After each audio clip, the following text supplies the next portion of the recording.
Irmãos queridos, nós vamos abrir a palavra de Deus no Evangelho de Jesus Cristo, conforme o relato de João, no capítulo 17. João capítulo 17.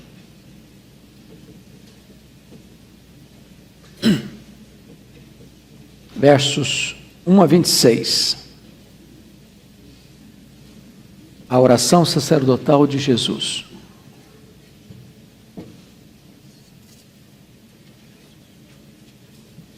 É escrito o seguinte: tendo Jesus falado estas coisas, levantou os olhos ao céu e disse: Pai, é chegada a hora, glorifica teu Filho, para que o Filho te glorifique a ti. Assim como lhe conferiste autoridade sobre toda a carne, a fim de que ele conceda a vida eterna a todos os que lhe deste, e a vida eterna é esta: que te reconheçam a ti, o único Deus verdadeiro, e a Jesus Cristo a quem enviaste. Eu te glorifiquei na terra, consumando a obra que me confiaste para fazer. E agora glorifica-me, ó Pai, contigo mesmo, com a glória que eu tive junto de ti, antes que houvesse mundo. Manifestei o teu nome aos homens que me deste do mundo, eram teus, tu nos confiaste, e eles têm guardado a tua palavra. Agora eles reconhecem que todas as coisas que me tens dado provêm de ti, porque eu lhes tenho transmitido as palavras que me deste, e eles as receberam, e verdadeiramente conheceram que saí de ti, e creram que tu me enviaste. É por eles que eu rogo, não rogo pelo mundo, mas por aqueles que me deste, porque são teus. Ora, todas as minhas coisas são tuas, e as tuas coisas são minhas, e neles eu sou glorificado.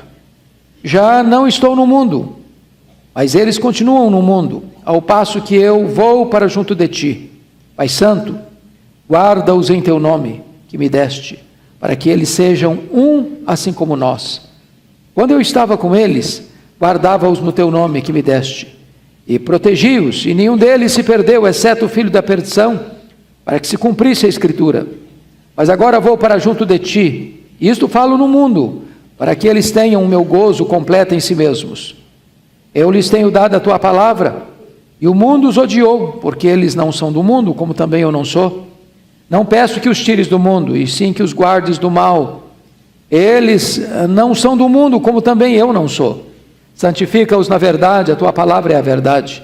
Assim como tu me enviaste ao mundo, também eu os enviei ao mundo, e a favor deles eu me santifico a mim mesmo, para que eles também sejam santificados na verdade. Não rogo somente por estes, mas também por aqueles que vierem a crer em mim, por intermédio da sua palavra, a fim de que todos sejam um. E como és tu, ó Pai, em mim e eu em ti, também sejam eles em nós, para que o mundo creia que tu me enviaste. Eu lhes tenho transmitido a glória que me tens dado, para que sejam um, como nós o somos, eu neles e tu em mim, a fim de que sejam aperfeiçoados na unidade, para que o mundo conheça que tu me enviaste e os amaste, como também amaste a mim. Pai, a minha vontade é que onde eu estou, estejam também comigo os que me deste, para que vejam a minha glória que me conferiste, porque me amaste antes da fundação do mundo. Pai justo, o mundo não te conheceu, eu, porém, te conheci. E também estes compreenderam que tu me enviaste. Eu lhes fiz conhecer o teu nome, e ainda o farei conhecer, a fim de que o amor com que me amaste esteja neles, e eu neles esteja. Amém. Amados, eu gostaria de meditar com vocês hoje sobre a oração mais importante da história. Certamente esta é a oração mais magnífica feita na terra. Magnífica porque foi a oração do Deus Filho ao Deus Pai. Magnífica porque o Senhor Jesus está abrindo o coração para o Pai e revelando ao Pai os seus mais intensos desejos antes de ir para a cruz. E eu queria circunstanciar essa oração aqui, antes de entrar na exposição. Primeiro, Jesus acabara de pregar um sermão sobre o Pai, no capítulo 16.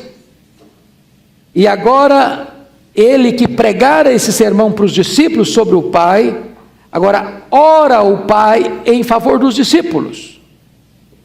Em Jesus, pregação e oração sempre caminharam juntos. Aqueles que pregam devem também orar. Aqueles que falam de Deus para os homens devem falar dos homens para Deus.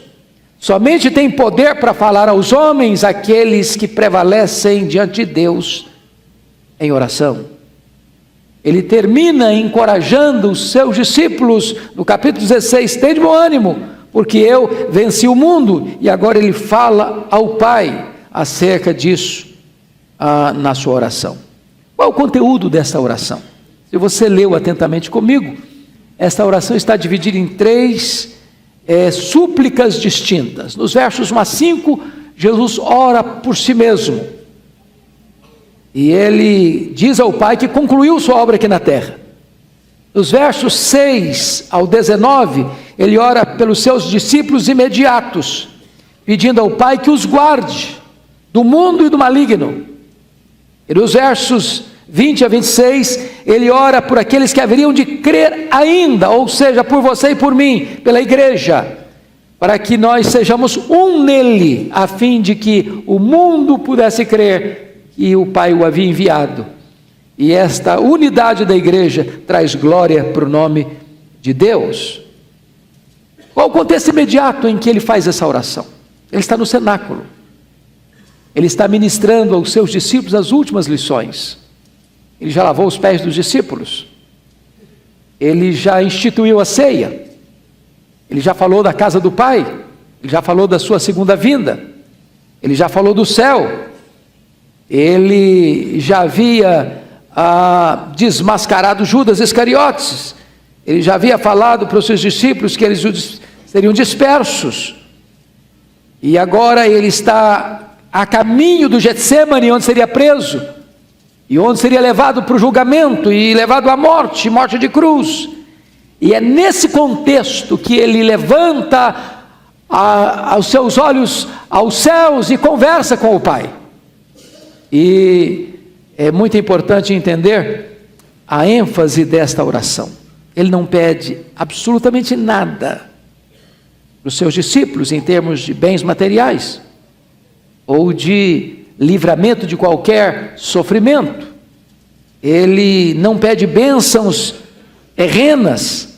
Toda a sua oração está focada nas bênçãos espirituais e celestiais. Não pede riquezas, não pede honra, não pede influência política no mundo, mas pede que o Pai guarde os seus discípulos do mal, guarde os seus discípulos do maligno, e que eles sejam santificados pela palavra, e que eles possam ser um para que o mundo possa crer.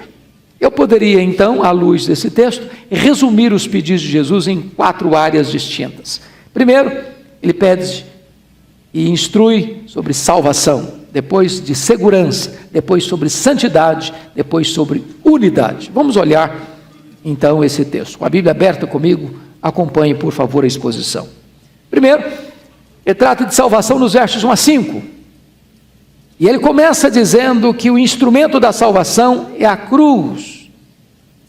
Tendo levantado Jesus, tendo falado de Jesus essas coisas, levantou os olhos ao céu e disse: Pai, é chegada a hora, glorifica o teu Filho, para que o Filho te glorifique a ti. Quando ele diz é chegada a hora, você que é familiarizado com a Escritura, sabe que muitas vezes Jesus falou disso. Não é a hora, ainda não está na hora. E essa hora era a hora em que ele daria a sua vida em resgate do seu povo.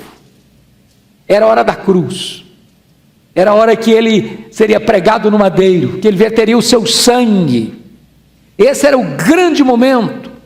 A cruz é o momento crucial da história da redenção, porque foi na cruz que ele nos resgatou, foi na cruz que ele esmagou a cabeça da serpente, foi na cruz que ele abriu para nós os portais da graça, foi na cruz que ele nos comprou com o seu sangue. Então essa hora havia chegado. Aquela cruz era o palco do amor de Deus e da justiça de Deus. Mas mais do que isso, irmãos, ele está dizendo que a cruz é o instrumento da glória do Pai. Veja vocês que Jesus glorificou o Pai com seus milagres. Jesus glorificou o Pai com os seus ensinamentos.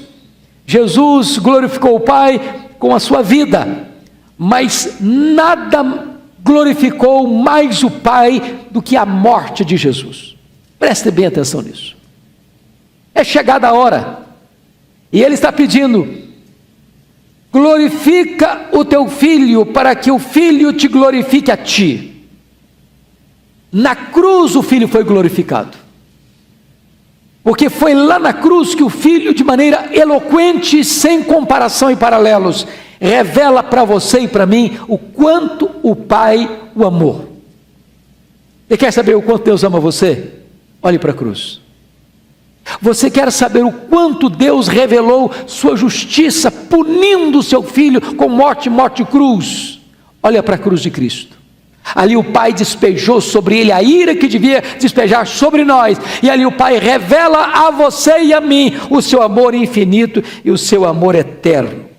Mas também a cruz é instrumento de glorificação do Filho. Glorifica o teu Filho, porque na cruz Ele revela a sua compaixão, na cruz Ele revela a sua abnegação, na cruz Ele revela o seu poder, porque diz: ninguém tira minha vida de mim mesmo, eu espontaneamente a dou. E Paulo diz: Cristo me amou e a si mesmo se entregou por mim. Então Ele está pedindo que o Pai mostre isso para você e para mim nesta manhã. Mas olhe você, em segundo lugar, a essência dessa salvação nos versos 2 e 3. Assim como lhe conferiste autoridade sobre toda a carne, a fim de que ele conceda a vida eterna a todos os que lhe deste. A vida eterna é esta: e te conheço a ti, o único Deus verdadeiro, e a Jesus Cristo a quem enviaste. Entenda uma coisa: o Pai deu autoridade para o Filho, para que o Filho conceda vida eterna. Ele recebeu do Pai essa autoridade de dar vida eterna, e ninguém tem autoridade para dar vida eterna a não ser aquele que o Pai credenciou para isso. A igreja não pode dar vida eterna, a instituição religiosa não pode dar vida eterna, Maria não pode dar vida eterna, Pedro não pode dar vida eterna, os profetas não podem dar, os apóstolos não podem dar, os mártires não podem dar, os pregadores não podem dar, as boas obras não podem dar. A autoridade de dar vida eterna o Filho recebeu do Pai. Mas o que é vida eterna? O que é vida eterna? Vida eterna é conhecer a Deus. Irmãos, isso muda tudo. Porque vida eterna não é uma quantidade interminável de tempo. Vida eterna é uma qualidade sublime de relacionamento com Deus. Vida eterna não é como algumas pessoas pensam, de você ir para o céu, sentar numa nuvem etérea, tocando harpa e cantando, e cantando, e cantando, e cantando, e cantando. Vou ficar enfastiado com isso. Não, vida eterna é relacionamento com Deus. E significa que a vida eterna é dinâmica, que a vida eterna ela é constante, ela é contínua, porque Deus é inesgotável no seu ser. Você vai conhecê-lo, você vai amá-lo, você vai fruí-lo, você vai glorificá-lo, você vai se encantar com Ele, você vai estar completamente envolto e embebido nesta glória, que é a glória de Deus, que ninguém pode descrever. Você vai conhecê-lo, e conhecê-lo, e conhecê-lo, e amá-lo, e glorificá-lo, e servi-lo, e fruir a Ele, e nunca haverá um dia na eternidade em que você possa dizer: agora acabou, conheço tudo, não tem mais nada para conhecer, agora vai virar rotina. Não, isso é vida eterna. Você vai expressar de Deus, Ele é o seu prazer, Ele é a sua paz, Ele é a sua alegria, Ele é a sua herança, Ele é o deleite da sua alma, Ele é a sua recompensa, Ele é a própria essência da vida eterna. Conhecer isso faz de fato toda a diferença. Mas agora o Senhor ora para que nós entendamos a consumação da salvação no verso 4. Eu te glorifiquei na terra, consumando a obra que me confiaste para fazer.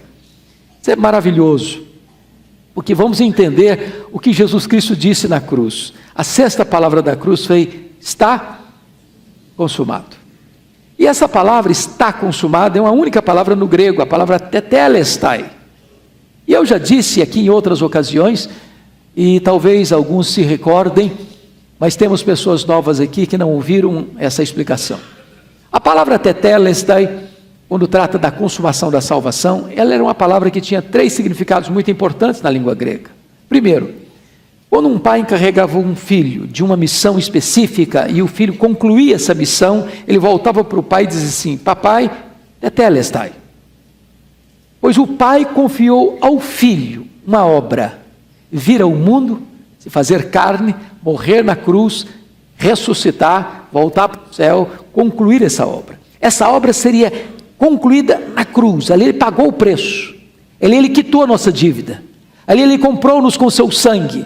Então o filho está dizendo para o pai assim: pai, tetelestai, eu concluí a obra que tu me confiaste, eu estou morrendo, vou morrer na cruz por aqueles que tu me deste. Segundo, essa palavra significava tetelestai. Quando você ia a uma agência bancária para quitar um compromisso financeiro e recebia o banco então esse valor correspondente, se batia um carimbo naquela nota promissória com a palavra tetelestai, está pago, quitada a dívida, você não deve mais nada.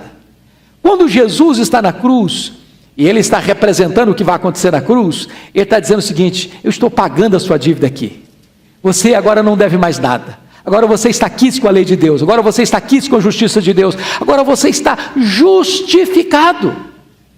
Terceiro lugar, a palavra tetelestai era usada no sentido de quando alguém ia comprar algum bem imóvel, um terreno, uma casa, e você então comprava essa casa, e você quitava essa casa, e você agora ia receber a escritura registrada. Então nesse registro havia um carimbo, tetelestai, significa o seguinte: agora a casa é sua, de direito e de fato, agora você pode usufruir todas as benesses dessa casa. Significa o seguinte: quando Jesus morreu naquela cruz, ele comprou para nós a própria vida eterna, e agora você pode usufruir as benesses da vida eterna, propriedade sua. Por isso Paulo diz a Timóteo assim: Timóteo, toma posse da vida eterna. A sua salvação foi comprada, a sua salvação foi adquirida por você pelo sangue do Cordeiro. Mas há a recompensa dessa salvação no versículo 5, confira comigo. E agora glorifica-me, ó Pai, contigo mesmo, com a glória que eu tive junto de ti, antes que houvesse mundo. Preste bem atenção, que o Filho deixa a glória, se encarna, se humilha, se esvazia, torna-se servo, recebe morte de cruz, foi a sua humilhação. E agora ele está dizendo: agora Pai, eu quero retornar ao céu, eu quero retornar à tua presença, eu quero reassumir toda a glória que eu tive contigo antes que houvesse mundo. Agora ele está sendo exaltado sobremaneira e glorificado pelo Pai. Mas esta glória não era apenas para Jesus. Confira comigo, por favor, versículo 24. Você pode ler o 24 comigo em voz alta? Vamos juntos? Pai, a minha vontade é que onde eu estou, estejam também comigo os que me deste, para que vejam a minha glória que me conferiste, porque me amaste antes da fundação do mundo. Agora preste atenção, qual é o tamanho desta glória que o Filho tinha junto ao Pai antes que houvesse o mundo? Pois você e eu vamos ver essa glória. Você e eu vamos participar dessa glorificação.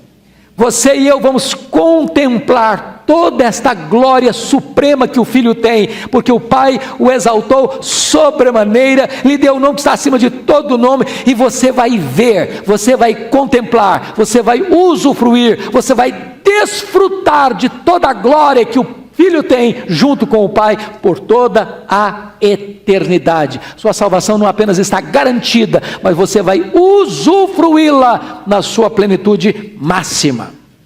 Dito isto, Jesus faz uma transição na sua oração, a partir do versículo 6 ao versículo 14, falando da segurança que nós temos dessa salvação. Se não, vejamos. Primeiro, a nossa segurança está fundamentada na eleição do Pai. Se você notou comigo, e eu quero que você note mesmo, vamos dar uma olhadinha aí. Várias vezes aparece a eleição. Versículo 6. Manifestei o teu nome aos homens que me deste do mundo. Deus deu alguns homens do mundo para o Filho. São os eleitos de Deus. Olha o versículo 8. Porque eu lhes tenho transmitido as palavras que me deste, e eles as receberam, e verdadeiramente reconheceram que saí de ti, e creram que tu me enviaste. Olha o versículo 9. É por eles que eu rogo. Não rogo pelo mundo, mas por aqueles que me deste. Aqueles que me deste, porque são teus. Olha o versículo de número 11. Pai Santo, guarda-os em teu nome que me deste. Agora olha o versículo 12. Quando eu estava com eles, guardava-os no teu nome que me deste. E olha o versículo 24. Pai, a minha vontade é que onde eu estou estejam também comigo os que me deste. Então preste atenção que você e eu somos um presente do Deus Pai ao Deus Filho. Isso é eleição. Eu estava perdido, eu estava morto, eu estava depravado, eu estava condenado, eu estava fora, completamente fora da esperança, e Deus me pegou e disse assim: meu filho, eu vou lhe dar o Hernandes, ele é seu, ele pertence a você. E aí você coloca o seu nome. Deus o Pai deu você de presente para Deus o Filho, e a sua segurança está exatamente nisso. Você é um presente do Pai para o Deus Filho. Aí está a sua segurança. Segundo lugar, a nossa segurança está baseada no cuidado de Cristo. Olha o versículo 12 comigo. Está escrito assim: quando eu estava com eles, guardava-os no teu nome que me deste, e protegi-os, e nenhum deles se perdeu, exceto o filho da perdição, para que se cumprisse a Escritura. Em outras palavras, o mesmo Jesus que morreu por você, o mesmo Jesus que deu a você a vida eterna, é o Jesus que protege você, que guarda você, que segura você. Você está nas mãos de Cristo, e Ele disse isso em João 10, 28.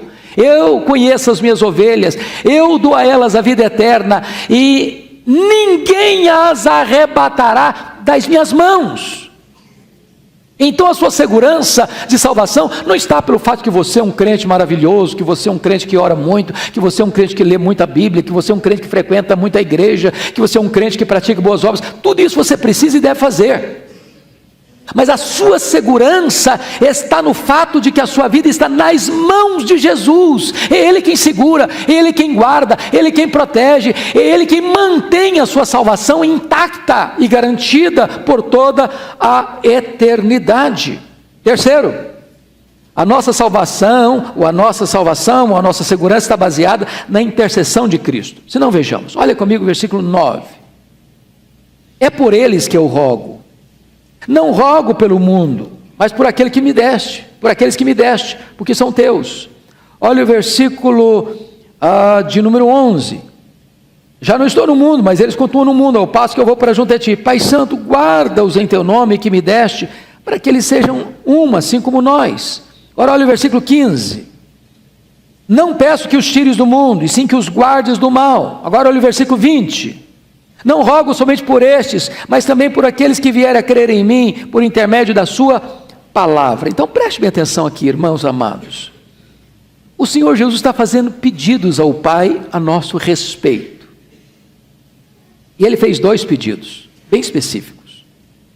Quais são os 2 pedidos que Jesus fez ao Pai em seu favor? O primeiro deles, no versículo 14. Eu lhes tenho dado a tua palavra, e o mundo os odiou, porque eles não são do mundo, como também eu não sou.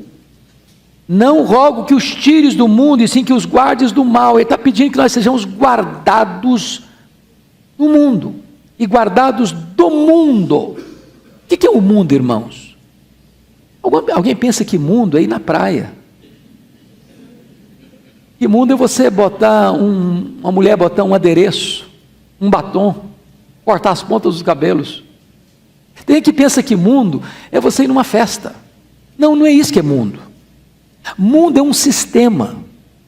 Mundo não é tangível, que você apalpa com a mão, que você vai com os pés. Mundo é um sistema de valores que contrapõe aos valores de Deus. É um reino das trevas que contrapõe ao reino da luz. É a cosmovisão contrária a Deus. É quando você liga a sua televisão e vê as pessoas expondo uma cosmovisão diferente de vida, de família, de casamento, de criação de filhos, de dinheiro. É quando você vê um sistema que não leva em conta os valores e os princípios de Deus. Esse é o mundo. E esse mundo está aí tentando nos capturar, esse mundo está aí tentando nos pegar. Esse mundo odeia você, nunca ele vai deixar de odiar, porque você é luz e o mundo é treva. Você tem um governo na sua vida, que é o governo de Cristo. O governo do mundo é outro, é do maligno. O mundo jaz no maligno. Então preste atenção aqui. Se você não está sendo perseguido pelo mundo, pergunte se você está sendo um cristão. Eu vou lhe dizer que a amizade do mundo é pior do que a espada do mundo.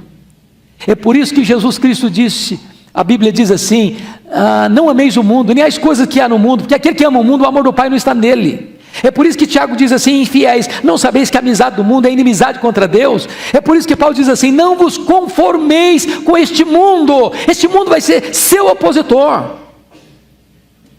Mas Jesus faz outro pedido no versículo 15, olha aí comigo. Não pesque os tiros do mundo, e sim que os guardes do mal. A palavra mal aqui deveria ser traduzida melhor por maligno. É a mesma oração do Pai Nosso. Livra-nos do mal. A palavra no original, livra-nos do maligno.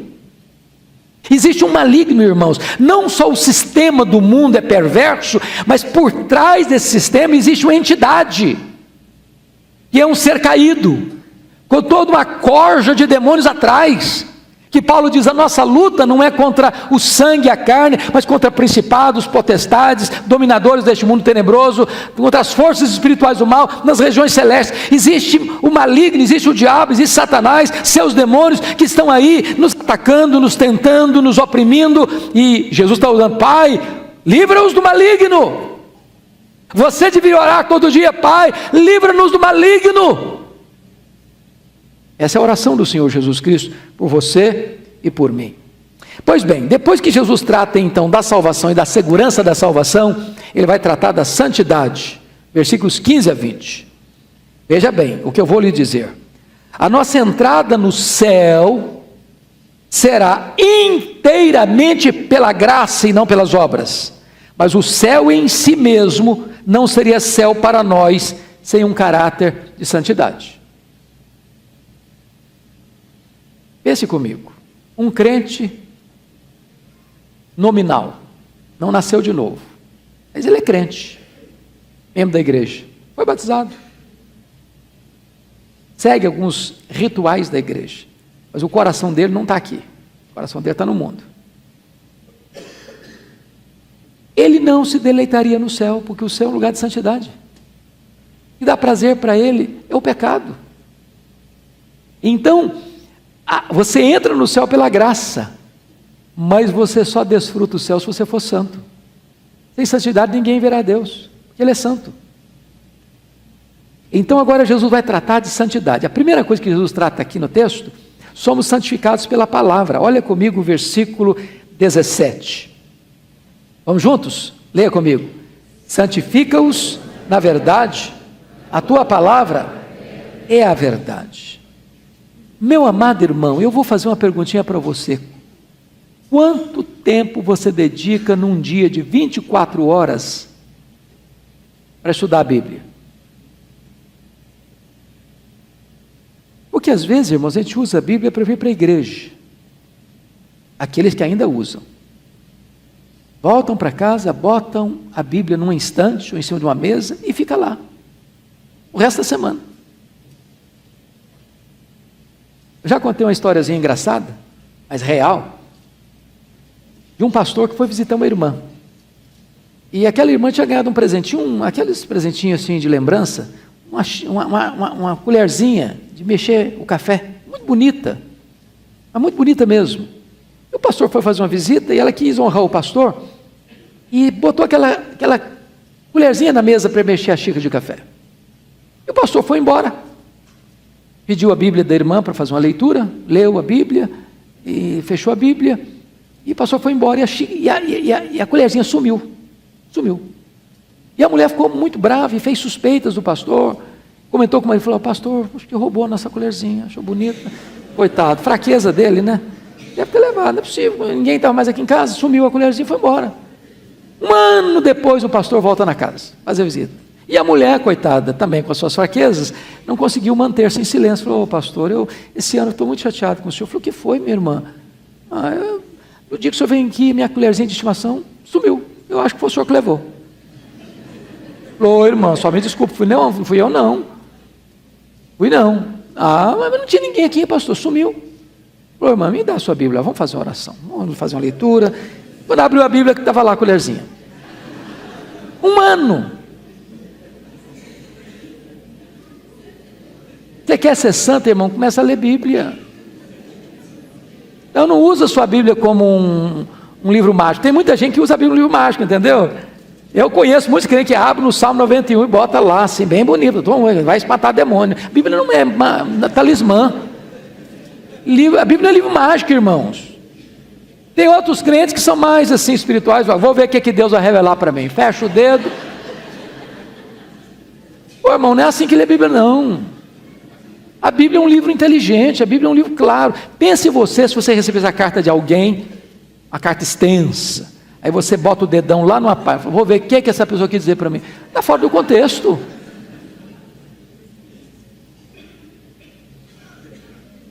É igual a história do Judas lá, né? Judas foi se enforcar. Cara, não, nesse texto não está bom não. Esse aqui não serve, vou botar o dedo de novo. Vai e faça imediatamente. Opa!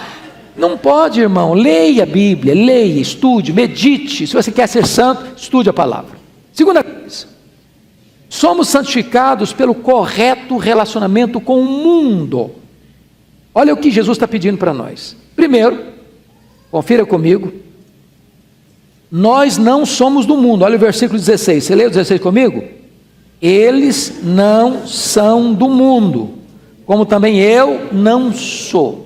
O que Jesus quis dizer que você não é do mundo? Não quer dizer que você é um fantasma, não. Desculpa da expressão, mas eu, quando era adolescente, pasmem vocês, até 17 anos, sabe o que eu tinha medo? Era de defunto. Não tinha medo de vivo, não. Fui criado na roça. Morria uma pessoa, era uma semana sem sair de casa. Porque não tinha luz elétrica, era na escuridão. E meu pai era um contador de história, me contava cada história cavernosa, troço horrível. Aí um dia eu estou numa escuridão, andando com muito medo, aí tinha uma pessoa, e eu fui começando a conversar com ela, e eu falei: "E aí, está tudo bem?" Eu falei: "Não, eu sou desse mundo não." Eu falei: "Pronto, estragou mais a noite." Pensei que eu estava diante de um fantasma. Não é isso que Jesus está querendo dizer. Quando diz que você não é do mundo, significa que quem governa a sua vida, seu coração, não são os valores deste mundo. Você não segue a moda que o mundo dita, você não segue a cosmovisão que o mundo oferece, você é governado pela palavra de Deus. Segunda coisa, no versículo 14, somos odiados pelo mundo. Olha aí, você pode ler o 14 comigo? Vamos juntos? Eu lhes tenho dado a tua palavra e o mundo os odiou. Mas vai odiar mesmo, irmão, vai odiar mesmo, porque você não tem qualquer parentesco, qualquer similaridade com o mundo. Seus valores são outros, seu Senhor é outro, sua geografia é outra. Você foi tirado de lá para o reino da luz. Eu gosto muito da frase do Francisco Leonardo Schalkwijk, professor do seminário de Recife, quando foi interrogado assim: "Professor, se a igreja for mais perseguida, ela vai ser mais fiel?" Eu disse: "Não, se a igreja for mais fiel, ela vai ser mais perseguida." Então, preste atenção nisso. Agora, terceira coisa, somos chamados do mundo. Olha o versículo 19 comigo, vamos ler juntos, 19. "E a favor deles, eu me santifico a mim mesmo, para que eles também sejam santificados na verdade." Vamos entender a palavra santificado aí, porque algumas pessoas ficam escandalizadas com esse versículo. Que negócio é esse? Jesus se santificou, mas santificação não é você fugir do pecado para uma vida de pureza? Como é que Jesus santificou? Ele já não era santo? O que Jesus quis dizer isso aí? "E a favor deles eu me santifico." Jesus não tem pecado para se santificar no sentido de processo da santificação. A palavra santificarei é separado. Ele está dizendo o seguinte: e a favor deles eu me separei a mim mesmo. Ele se entregou a si mesmo. Ele desceu do céu com essa missão, a missão de salvar você, de redimir você. E você e eu somos também separados do mundo. Separados do mundo. Somos chamados do mundo. Mas mais uma coisa: nós estamos no mundo, mas somos guardados do mundo. É o versículo 15: não peço que os tires do mundo, e sim que os guardes do mal. Irmãos amados, não dá para viver num mosteiro. Esse foi o grande equívoco da Idade Média. Qual foi o problema da Idade Média? É que algumas pessoas pensavam o seguinte: esse mundo está muito corrompido, esse mundo está muito mal, esse mundo está muito violento, esse mundo está muito sujo, então nós queremos ser santos. Como é que vamos fazer? Não dá para conviver. Vamos fazer o seguinte: vamos montar um mosteiro, vamos lá para o alto do monte, vamos ficar isolados. Não é isso. Jesus está dizendo para você sair do mundo. Agora não vou ter conta bancária, porque o banco está tendo muito lucro, então também não tem conta no banco. Não, eu também agora não vou comprar naquele supermercado, porque o camarada, não sei de onde foi produzido o produto, pode ser que o cara é satanista e eu vou ficar com medo. Você fica paranoico. Você não saiu do mundo, não. Você está no mundo. Você pega metrô, você pega táxi, você pega Uber, você trabalha, você enfrenta trânsito, você enfrenta poluição, você vive nesse mundo, mas você não é daqui. Você está aqui, mas não é daqui. Aqui não é a sua casa, aqui não é a sua pátria, aqui não é seu lar. Mas mais do que isso, olha comigo o versículo 18. Vamos ler juntos o verso 18, por favor. Vamos lá? Assim como tu me enviaste ao mundo, também eu os enviei ao mundo. Então preste atenção. Você não é do mundo. O mundo é inimigo seu. Você está no mundo. Você é guardado do mundo. Mas você que foi chamado do mundo é enviado de volta ao mundo. De que maneira? Está escrito no versículo 18: assim como tu me enviaste ao mundo, também eu os enviei ao mundo. A pergunta é: como é que o Pai enviou Jesus? Encarnou. Preste atenção no que eu vou dizer para você não confundir. Tem crente que acha que pelo fato de ser crente ele não pode ter amigos não crentes. Jesus foi o quê? Amigo dos pecadores. Agora eu pergunto a você: Jesus se influenciou, foi influenciado pelos pecadores? Para fazer o que eles faziam? Não. Jesus não foi alguém que se isolou entre quatro paredes, nem ficou num mosteiro. Onde tinha gente, lá estava Jesus. Então nós somos enviados ao mundo, irmãos, para sermos luz, para sermos sal, para nos infiltrarmos, para nos posicionarmos como irmãos, como filhos de Deus, como membros do corpo de Cristo, lá na sua parentela, lá na sua empresa, lá na sua faculdade, lá na sua convivência social, lá nos seus passeios. Você está perto de gente que não é crente, você foi enviado para lá, para ser um embaixador de Deus, para estar ali falando a palavra de Deus, para ser uma bênção nas mãos de Deus. Dessa maneira você vai sendo o quê? Santificado. Mas deixa eu concluir, último ponto. Jesus trata da unidade, versículos 21 a 26. Agora, vamos parar um pouquinho aqui comigo. Vamos entender o que não é essa unidade. Tem muita gente que diz assim: mas todas as igrejas, não importa a placa que ela tenha, deveriam se unir. É isso que Jesus está falando? Não. Não é uma unidade organizacional. Nós poderíamos unir todas as placas de igrejas e não sermos um ainda. Porque Jesus não está tratando desta unidade, organização. Segundo, Jesus não está falando aqui de ecumenismo. O que é ecumenismo? Ecumenismo é quando você diz assim: doutrina divide, amor une. Não vamos discutir doutrina, vamos nos unir. É um perigo, está errado. Por quê? Por que está errado? Porque não tem unidade fora da verdade. Você não cria unidade. A unidade é criada pelo próprio Deus. Você preserva a unidade. Essa unidade é espiritual. Por exemplo,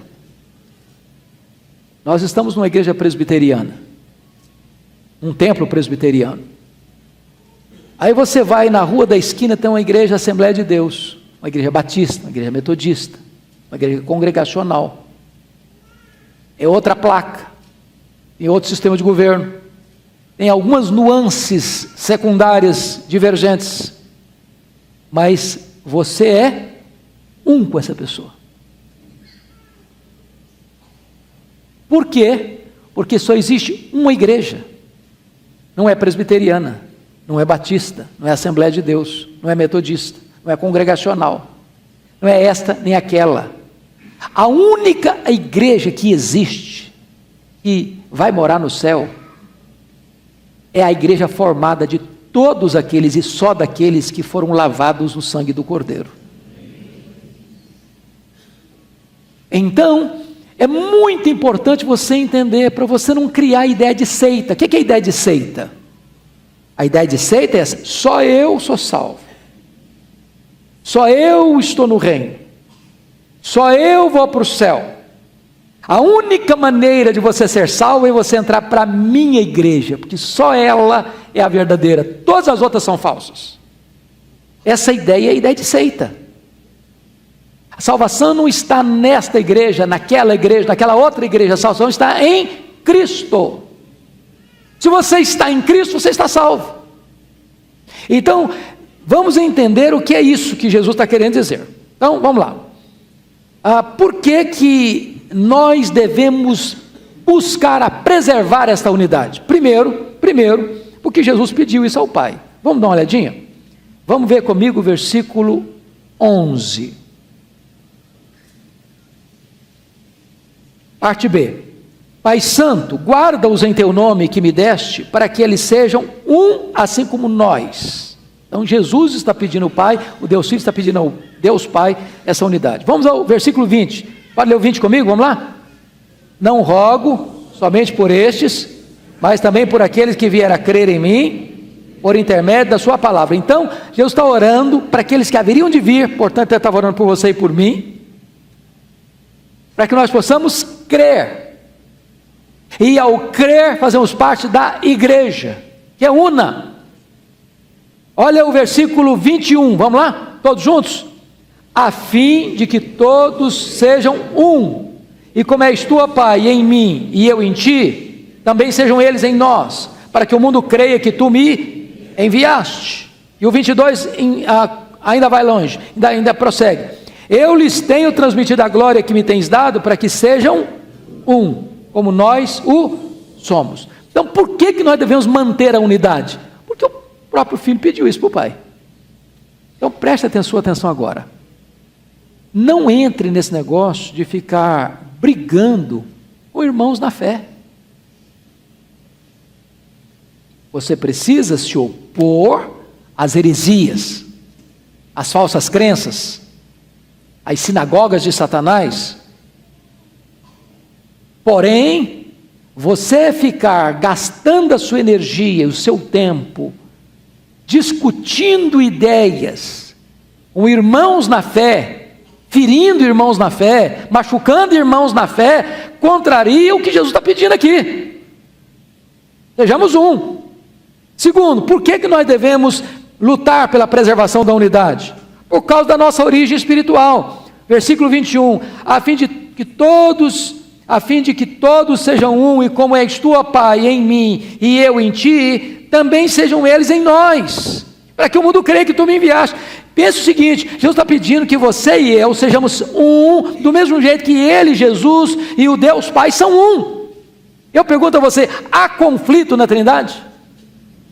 O Deus Pai às vezes fica contrariado com Deus Filho? O Deus Filho fica contrariado com Deus Pai? Não! Pois essa é a nossa identidade, esse é o nosso modelo, este é o nosso padrão. Assim como a plena unidade na Trindade, Jesus está dizendo, a igreja precisa ter a mesma postura que tem na Trindade. Terceiro, por que nós devemos lutar pela preservação da unidade? Por causa da nossa missão no mundo. Agora preste atenção nos versos 21 e 23. Vamos ler de novo, verso 21, vamos lá? A fim de que todos sejam um, e como és tu, ó Pai, em mim e eu em ti, sejam também eles em nós, para quê? Para que o mundo creia que tu me enviaste. Agora vamos ao 23, vamos lá? Eu neles e tu em mim, a fim de que sejam aperfeiçoados na unidade, para que o mundo conheça que tu me enviaste e os amaste, como também amaste a mim. Então vamos parar para pensar aqui. A unidade da igreja é uma poderosa agência evangelizadora. O mundo fica olhando para a igreja pensando, esse crente vive brigando, não quero ir para lá nada, vou para lá para quê? Olha lá, nem assim entendem, estão batendo cabeça, estão brigando com os outros, estão gerando confusão, e muitas vezes ainda leva essa briga deles lá para os tribunais seculares.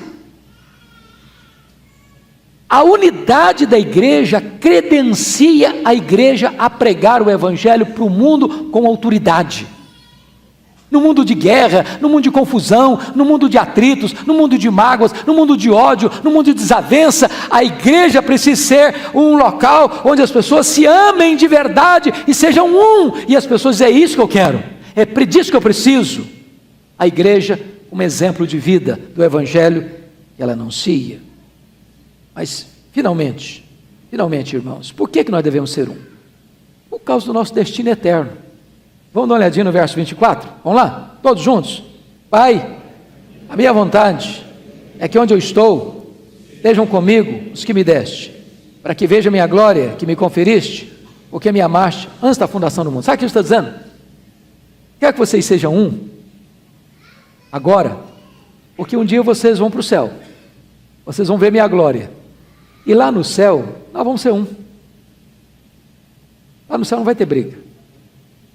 Agora imagine você, um irmão que está brigando com o outro aqui. Um irmão que rejeita o outro aqui. Então, se você não for da minha igreja, você não vai ser salvo não. Aí vai lá para o céu, o irmãozinho da outra igreja está lá. E lá não vai ter condição de brigar, não, e nem discutir teologia não, lá não vão desfrutar da glória do Pai. Então, nós vamos usufruir isso por toda a eternidade, então vamos ensaiar isso agora. Vamos começar a praticar isso agora. Nós somos um. Se você está em Cristo, você é um comigo, eu sou um com você. Eu quero concluir agora dizendo o seguinte: o que significa esse grau de amor? A melhor ilustração que eu já escutei disso foi do Juan Carlos Ortiz. E às vezes, e ele sabe como é que ele ilustra? Às vezes nós somos um da seguinte maneira: ele pensou na batata inglesa. Você já viu um pé de batata inglesa? São tubérculos, né? Você arranca, tem várias batatas. Tem grande, tem pequena, tem média. Então tudo no mesmo pé, mas são diferentes, não são? Então, imagine que as batatas pudessem falar, ou pensar, ou sentir. A maiorzinha se fala, olha aí, eu cresci mais que você não está com nada, eu sou muito melhor que você. Não está meio tortinha, tadinha. Você está toda torta, eu estou aqui, ó, lisinha. Mas imagine que arrancou esse pé de batata, o produtor foi lá e ensacou um saco de 40 quilos de batata. Elas estão comprimidas, coladas umas nas outras, mas não são unidade. Uma tem uma grande, outra pequena, tem uma média, outra pequena, outra grande, outra lisa, outra caracachenta, etc. e tal. E aí imagine que esse saco de batata chegou na Ceasa, e o produtor botou numa banca lá para você comprar aquilo. Elas estão juntas de novo, mas são diferentes. Aí você foi lá e escolheu as mais bonitas, que é assim que a gente faz, a gente escolhe as melhores. 1 quilo de batata, levou para casa, elas estão juntas de novo, mas elas não são unidade. Aí você bota as batatas, vai cortar as batatas, elas estão cortadas, mas não são iguais ainda. Aí você bota na água e ferve aquilo, e cozinha aquilo, você vai fazer um purê de batatas. Agora se misturam. Agora nenhuma delas pode dizer, não, eu sou melhor que você, não, eu sou mais bonito que você, não, eu sou menor que você, não, eu sou mais liso que você, nada disso. Ser um é isso. E Deus espera que nós sejamos como um purê de batatas, onde nenhum vai olhar para o outro, não, eu sou melhor que você, eu sou mais crente que você, eu sou mais bonito que você, eu sou mais inteligente que você, eu sou mais espiritual que você. Somos um. E que Deus nos ajude para que o pedido que o Deus Pai fez ao Deus, o Deus Filho fez ao Deus Pai, possa ser vivenciado por você e por mim nesta manhã do Dia dos Pais. Vamos ficar em pé e vamos orar.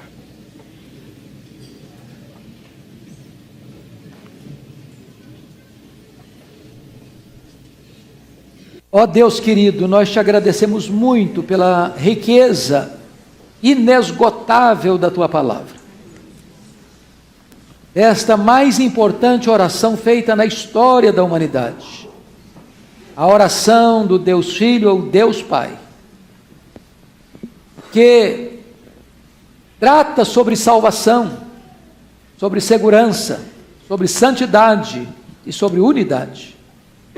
Ajuda-nos, Deus, a entender os desejos do coração do teu Filho, para que não venhamos a viver na contramão desse propósito, mas que entendamos que recebemos gloriosa salvação, comprada na cruz, e que esta salvação está assegurada e ninguém de nós pode tomá-la. E que nós somos chamados para sermos santos num mundo perverso e mau, que devemos lutar pela unidade, porque fomos comprados e lavados no sangue do Cordeiro, para sermos um só povo, uma só família, um só rebanho, um só corpo. Louvado seja o teu nome, porque hoje, nesta manhã, estamos aqui para sermos instruídos pela tua palavra. Nós acolhemos esta palavra com mansidão. Te damos graças por ela, em nome de Jesus. Amém.